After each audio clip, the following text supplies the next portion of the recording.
સુરેન્દ્રનગર જિલ્લા પંચાયતની માલવણ બેઠક પર ભારતીય જનતા પાર્ટીએ વ્યૂહાત્મક નિર્ણય લીધો છે। ભાજપે આ બેઠક પર છત્રસિંહ ગુંજારિયાને પોતાના સત્તાવાર ઉમેદવાર તરીકે જાહેર કર્યા છે।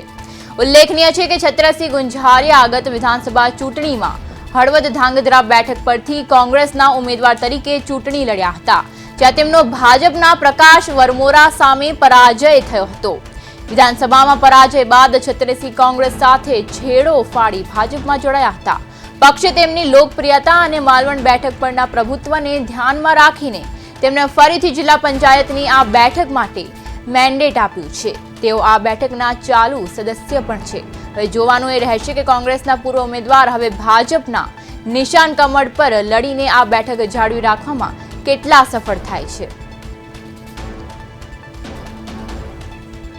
તો ભાજપ છત્રસિંહ ગુંજારિયાને મેદાને ઉતારવામાં આવ્યા છે। જિલ્લા પંચાયતની માલવણ બેઠક પરથી તેમને ટિકિટ આપવામાં આવી છે। વિધાનસભાની ચૂંટણીમાં કોંગ્રેસમાં ત્યાં લડ્યા હતા ચૂંટણી। તો સુરેન્દ્રનગરમાં છત્રસિંહ ગુંજારિયાને મેદાનમાં ઉતારવામાં આવ્યા છે। આજ સાથે આપણા સંવાદદાતા જિગ્નેશ પંડ્યા જોડાઈ ગયા છે। જી જિગ્નેશ, હવે છત્રસિંહ ગુંજારિયાને જે મેદાને ઉતારવામાં આવ્યા છે તે અંગે શું છે સમગ્ર વિગત?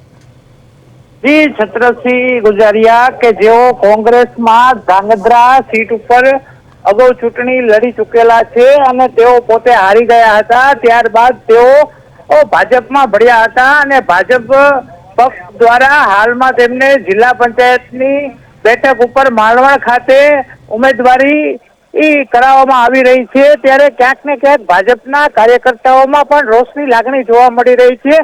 ત્યારે બહારથી આયાત કરેલા ઉમેદવારને ટિકિટ આપવાથી જે જૂના કાર્યકર્તાઓ અને જે તે વિસ્તારમાં દાવેદારી કરતા ઉમેદવારોમાં પણ રોષ જોવા મળી રહ્યો છે। જી જિગ્નેશ, સમગ્ર માહિતી બદલ આપનો આભાર।